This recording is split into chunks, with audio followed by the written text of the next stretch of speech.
Senhoras e senhores deputados, tudo indica que chegou a altura de colocar um ponto final numa discussão que foi alimentada por ingredientes pouco saudáveis à nossa democracia e que, em bom rigor, lamentavelmente, apenas contribuíram para descredibilizar os partidos políticos e, sobretudo, para descredibilizar esta Assembleia.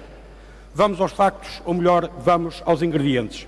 Primeiro, ouvimos vozes dizer que as alterações à lei eram inconstitucionais.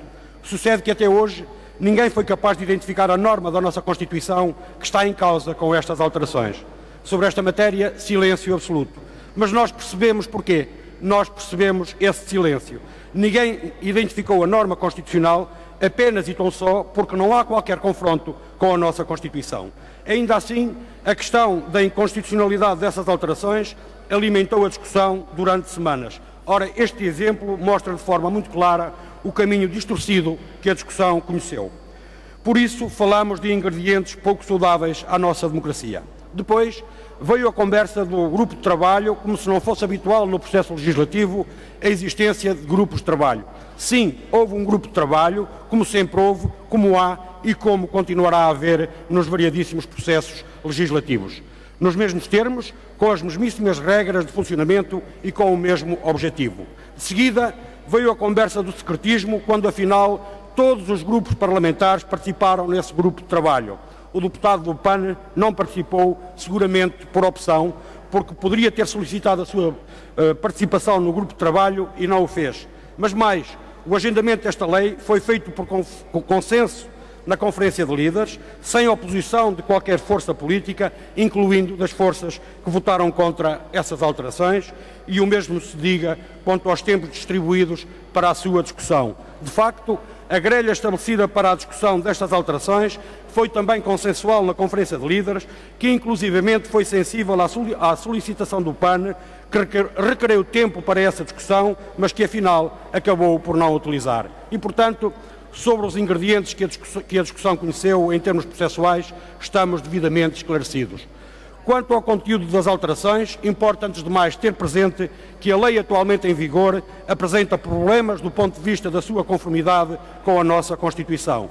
Problemas que inclusivamente foram sinalizados pelo próprio Tribunal Constitucional e que o diploma que agora reapreciamos vem definitivamente resolver. Depois, e sobre as propostas de alteração agora apresentadas, dizer o seguinte.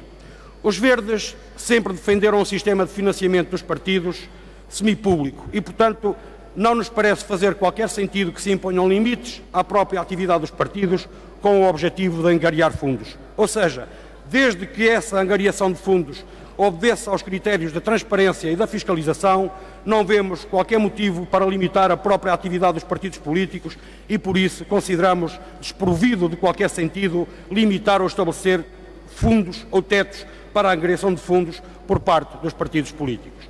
Relativamente ao IVA, o que se pretendia era evitar que seja a autoridade tributária a decidir quais as ações que encaixam no conceito de atividade partidária. O que se pretende é retirar o poder discricionário da autoridade tributária para decidir, por exemplo, que um congresso ou a convenção de um determinado partido às vezes encaixa no conceito de atividade partidária e, noutros casos, considerar que não encaixa, como de resto aconteceu com o Partido Ecologista aos Verdes. Ou seja, às vezes encaixa nesse conceito, outras vezes não. Para alguns partidos encaixa sempre, para outros nem por isso. Ora, é exatamente isso que se pretende evitar com as alterações que agora reapreciamos. E face ao que fica dito, os Verdes acompanham as propostas de alteração que visem clarificar o regime do IVA, ou seja, a norma transitória proposta pelo PSD, a proposta do Bloco de Esquerda e a proposta do Partido Socialista.